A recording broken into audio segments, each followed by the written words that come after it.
Good morning, students.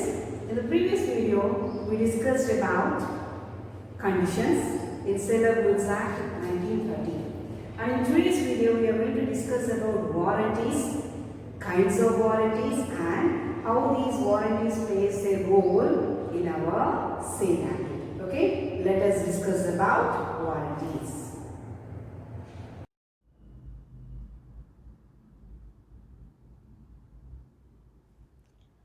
Sale of Goods Act 1930 has given two things to us, and the things are called as stipulations.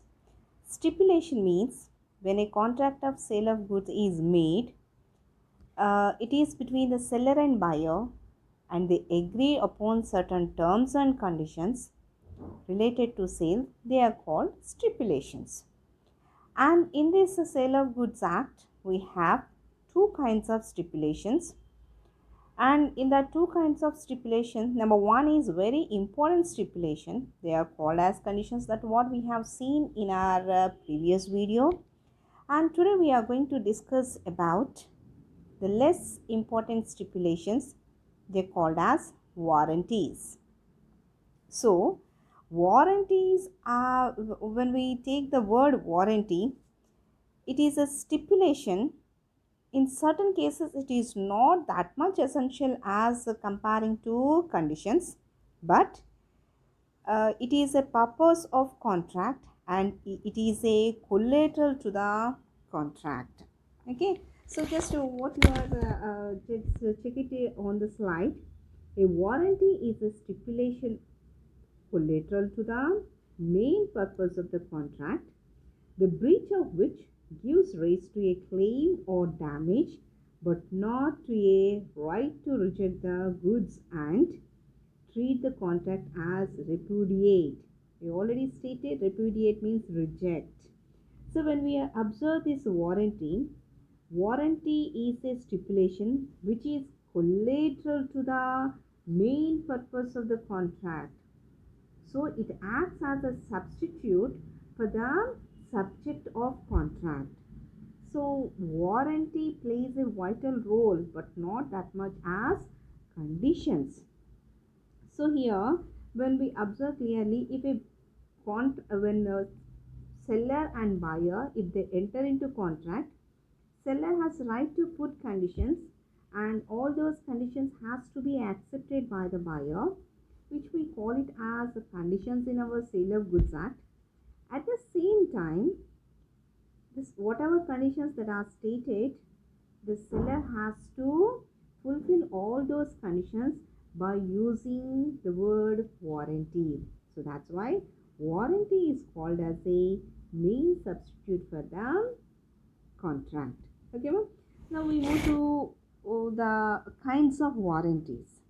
So here when we take the kinds of warranties, just like conditions, we have kinds also. So we have two kinds of warranties. Okay, we have two kinds of warranties. So let us check the first one.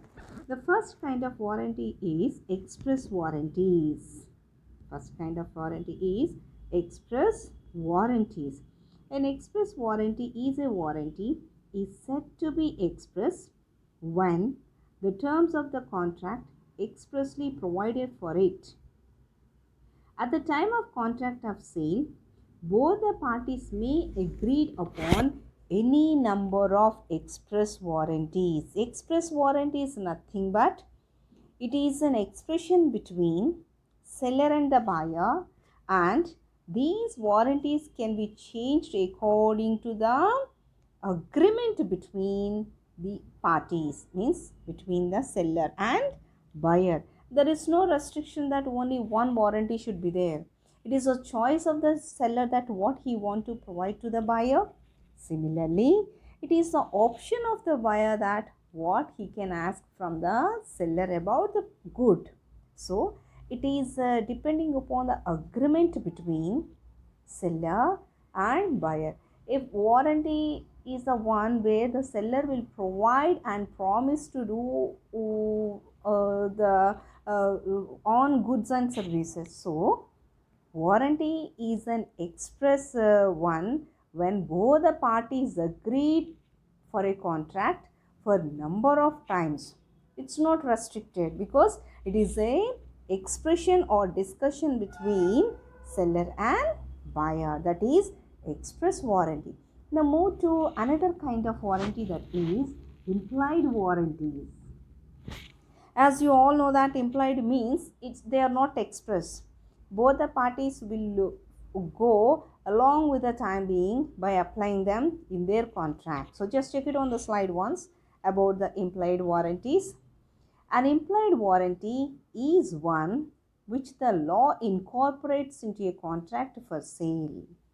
So implied warranties are those warranties which are provided by the law to operate the contract of sale activity.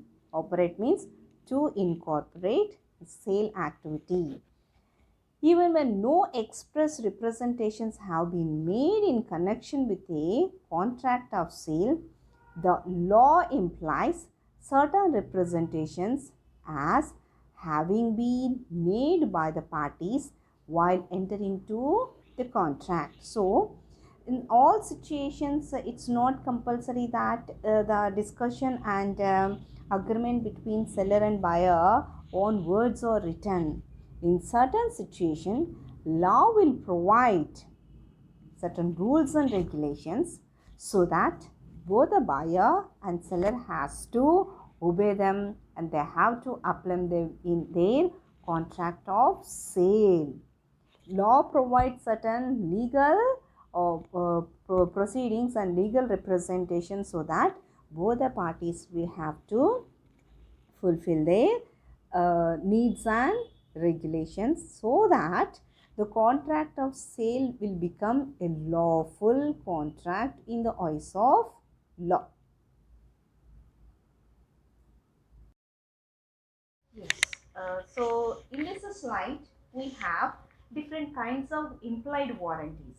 So before knowing about the kinds of implied warranties, let us check one more time about express warranties and implied warranties. Express warranties are either in written or in oral.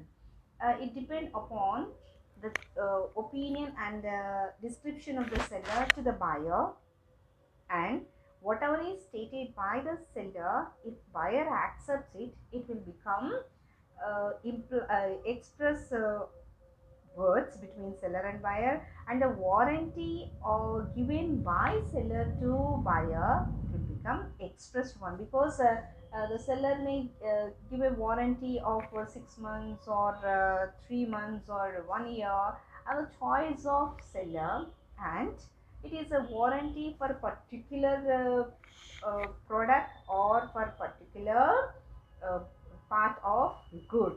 It's depending upon choice of the seller, and these express warranties will change from one seller to another seller because they depend upon the choice of the seller and acceptance of the buyer. But come to the point of implied warranties, these warranties are not going to change from seller to seller because these warranties are given by law, and every seller has to operate these warranties by implying them while selling these goods. Okay, so that's why implied warranties are those warranties which will follow rules and regulation of law, and seller has to obey these rules and regulations, and he has to sell goods to buyer on these rules of law. So now let us check how many kinds of implied warranties are there. As you can see on the slide, we have three kinds of implied warranties. Number one, warranty as to quiet. Number two, warranty against encumbrance. Number three, warranty to disclose the dangerous nature of goods. So let us move with the first kind of implied warranty, that is warranty as to quiet.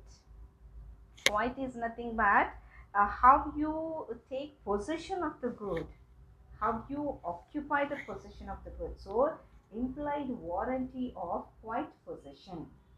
So in this context, we'll just check what is called as quiet possession. Occupied transformation of ownership is called quiet possession. In a contract of sale, there is an implied warranty that the buyer shall have to enjoy the quiet possession of goods. Means when once the goods are sold out by the seller, immediately buyer will become the owner. It is stated in law. So the quiet possession indicate that yes, the ownership should be transferred from seller to buyer immediately if the sale activity over. The implied warranty of quiet possession is a warranty against disturbance of possession. So once the ownership is changed, obviously the buyer become owner. Means the seller has to transfer ownership. Seller should not say that let me keep these goods with me and I'll give you tomorrow, or else after a duration over. When once suppose for example, if seller you, being a buyer, you purchased a pen from the stationery person. Once you pay the money, the stationery person has to give that pen to you. That is called quiet possession. Once the goods sold out by the seller, seller has to give ownership to buyer. It's called as warranty as to quiet possession. So it is an implied assurance to the buyer that the buyer has got possession and enjoyment of the good sold to him without disturbance by the seller or any other person. So it depends on the discussion between or sale activity or agreement or contract between seller and buyer. But one condition that while applying implied warranties, the seller has to transfer the quiet possession, that means ownership, from him to buyer immediately. It's a compulsory. So it is not express warranty, it is implied warranty that seller has to transfer ownership from him to buyer. So it's called quiet possession. The quiet possession indicate transfer of ownership from seller to buyer. We have seen in our general life, in our present life, in number of situations that once the goods are sold by the seller, immediately if we pay consideration, that is price, we will become owner. Is there anyone will tell us that seller please transfer the possession of goods to buyer? No, it's an implied warranty, and if the seller fail to perform that, then the buyer has right to put claim for the damages. Okay, ma'am. Now, the next one, warranty against encumbrance.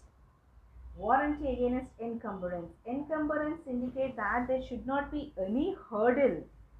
There should not be any hurdle from the side of seller to transfer the ownership of the good to buyer. There is an implied warranty on the part of the seller that the goods are free from any charges or encumbrances, and this warranty will not apply where such encumbrances are declared to buyer when the contract is made or any notice is given to buyer. Is it not? So when we observe this, seller should not create any sort of zone where he in stop transferring the ownership to buyer. Immediately when the sale activity is over, then in such case the seller has to transfer ownership to buyer. So this indicates that yes, a seller is creating a free zone of path so that the goods can reach ultimate buyer without any obstacles. That is called warranty against encumbrances. Now, the last and final one, warranty to disclose the dangerous nature of goods. Yes.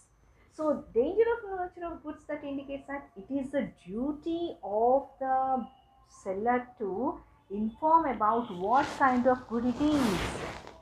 So, when a person sells the goods, and by knowingly that the goods are dangerous, or they are create a sort of unhealthy or uh, unpractical situation, and it's not good for the buyer, in such case the seller has the right to inform about the kind of nature of goods to buyer, and he should warn the buyer that the goods are not healthy, or goods are with the protective nature. Or else, if the seller did not inform anything regarding the nature of goods to buyer, in such case the seller is held responsible for the damage to buyer. So let me explain example regarding it, about the nature of goods. Generally, when we go to medical shop, and when we ask about a medicine, and if we don't, because we are not doctors to know about what kind of medicine and what material used to manufacture the medicine, in such case, suppose if we ask for any dangerous medicine, if we feel that it will cure our health problem, it is the duty of the medical shop person, that whatever medicine that we ask for, he has to explain, the shopkeeper has to explain, the seller has to explain that whether the medicine is good for our health or not, whether it will suit your body or not. In such case, the seller has to take the responsibility on the shoulder that yes, the commodity or medicine is not good for our health. That's why you might have observed very clearly on the goods that the manufacturer will give us a list of information about products on the product. They'll give description with what material they manufacture the goods, what is the batch number of manufacturing of goods. Similarly, they'll give description about the process of preparation of the good. Similarly, they'll mention very clearly that the expiry period also. That indicates that disclosure of information to the buyer. If they did not do that, then in that case, the seller or manufacturer or wholesaler are held responsible for the liability claimed by the buyer. Yes, and if anything goes wrong, the seller is held responsible. He has to pay. So that's why it is an implied warranty. That's why the court or operation of the law or law says that it is a duty of the seller to inform about what kind of good it is, what kind of product it is, and what is the nature of good. So it is a very important for the seller as well as buyer that they should know about the nature of goods which are there in the market. And these are the three implied warranties that are given by law to us. So let me repeat those implied warranties one more time to you. Warranty as to quiet possession, warranty against encumbrance, warranty to disclose the dangerous nature of goods.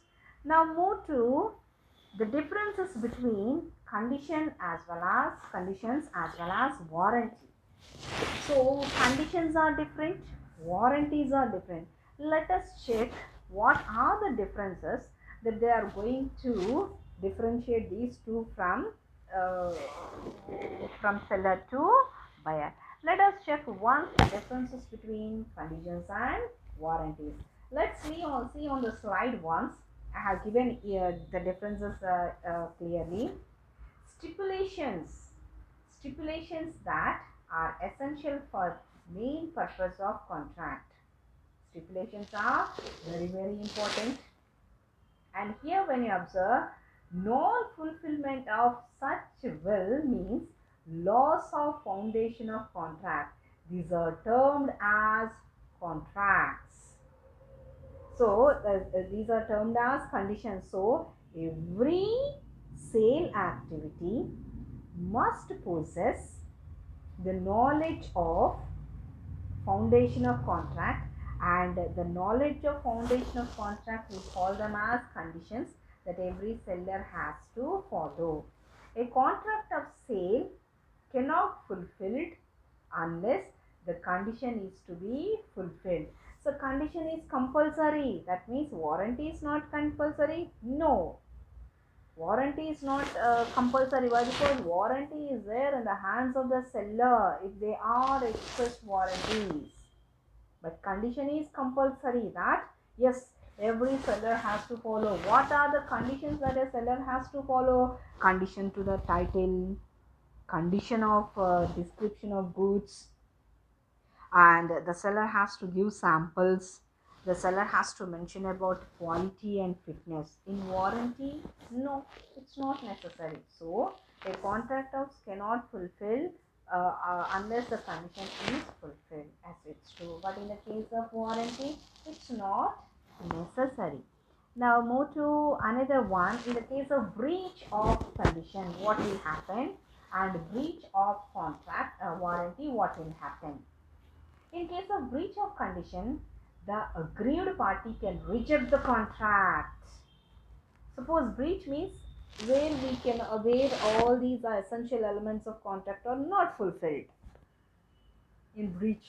So if a contract is the condition of a contract is breached out, then the parties who are in the contract can reject the contract. They can repudiate it. They can cancel the contract. It is there. Either the seller or buyer can cancel the contract. But come to the point of breach of condition can be treated as breach of warranty if the aggrieved party is happy with the compensation. See, in the case of warranty, you can ask for a compensation where in warranty. But in case of condition, you cannot ask for compensation. Just you will cancel the contract. So where you can observe very clearly that suppose if you go to purchase a business law textbook in a stationery shop, and you ask for a business law textbook, and shopkeeper offered you business law textbook, and that business law textbook edition is 2017 edition but not 2021 edition.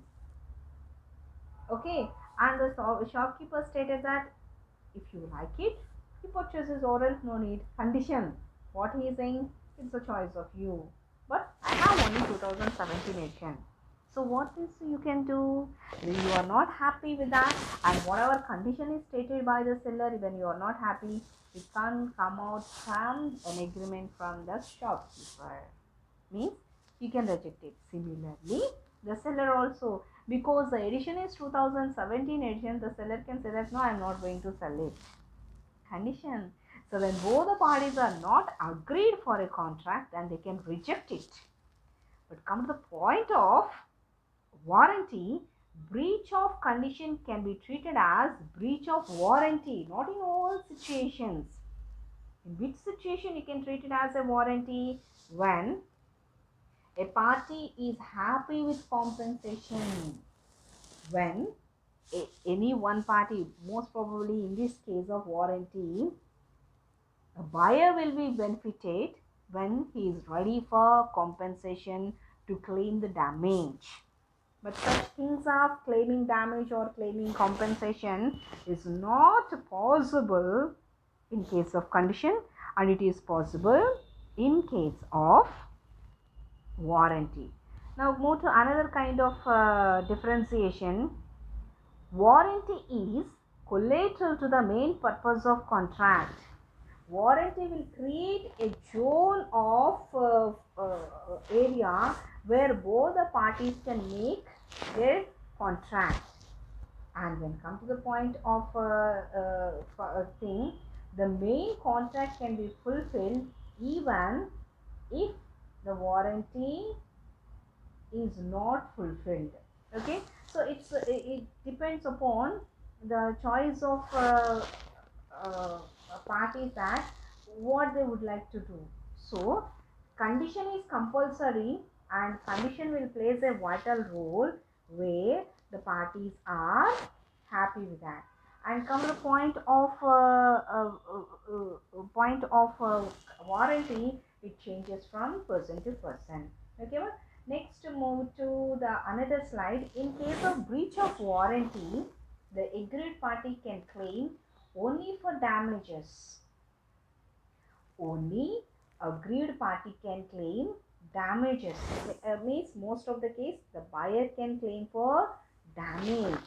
But in the case of breach of a warranty, cannot be treated as breach of condition. Well, breach of warranty means when you are not willing to take damage, then it's not treated as breach of condition. Okay. So when come to this point of one,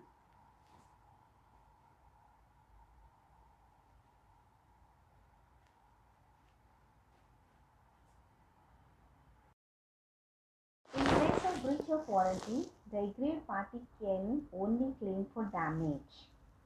The aggrieved party is able to claim only damage but not replacement. Okay, only whatever loss happened to the buyer can only ask for damages but not a change of goods.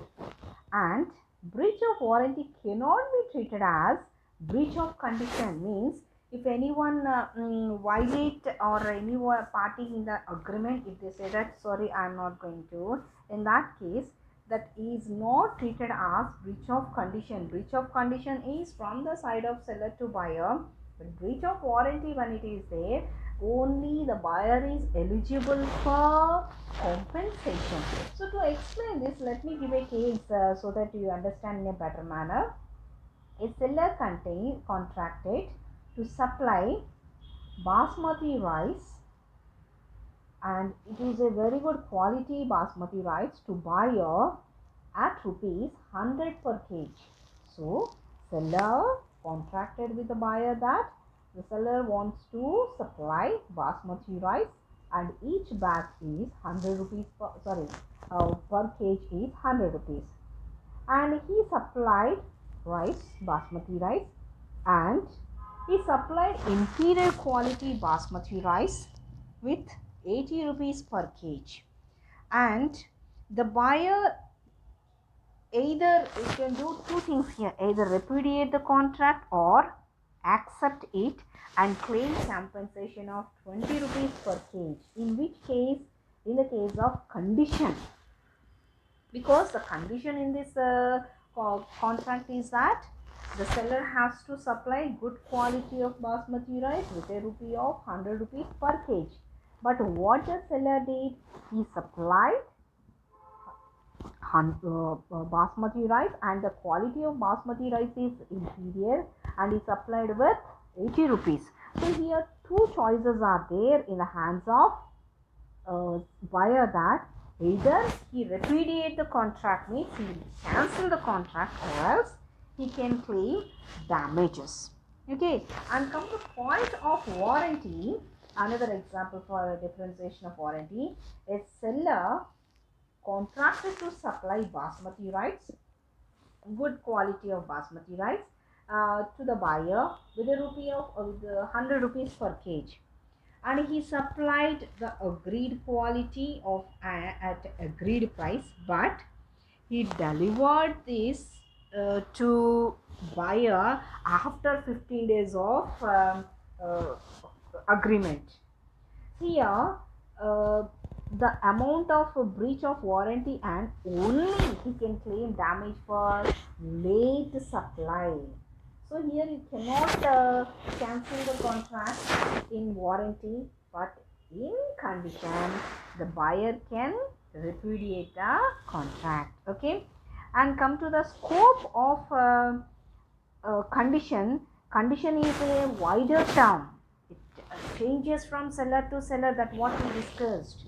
But warranty is narrow, because the sellers has to accept in that orbit where law has provided them. Okay, so condition is a stipulation, and it is main purpose of the contract. Warranty is A stipulation collateral means it is a subdivision of contract, and for the main purpose of the contract they changes to time to time, but they have to apply the law. Okay, ma? These are the differences between conditions and warranty. And let me tell about these conditions and warranties over here. In case of condition, a buyer can opt to treat a condition as a warranty and have a recourse to a smaller remedy of claiming compensation only. In condition, the buyer can claim for compensation. And come to the point of warranty, a warranty can never be treated as a condition.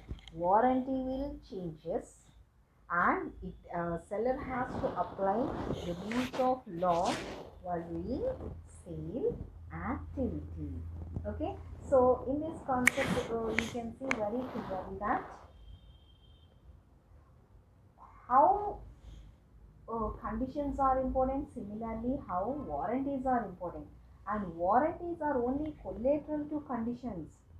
In a contract, condition is a very important stipulation and warranty is not that much important, because the warranties are provided by the law to safeguard the buyers. So buyers should not be treated as wrong by sellers, because sellers, when they are in the market, they say that yeah, they want to occupy the market, they want to earn profits, and they want to cheat buyers.